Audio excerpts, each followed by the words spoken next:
Go. Here we are out back on the Amazing Race, and we're at the birthplace of Herbert Hoover.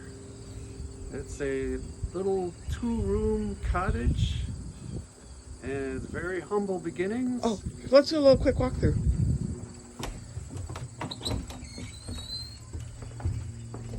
This is it. Room 1, room 2. Okay. Yeah, so very humble beginnings, and then he ended up becoming president of the United States. Amazing story.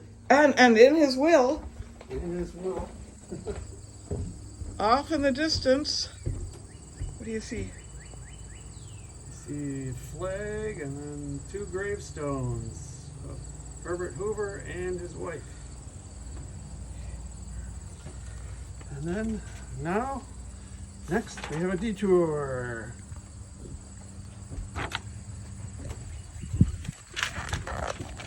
On a detour, Dave, we get to either walk the prairie or look at the library.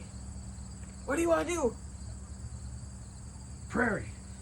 I want to do the library. Oh, okay. All right, we'll do the library. All right, library it is.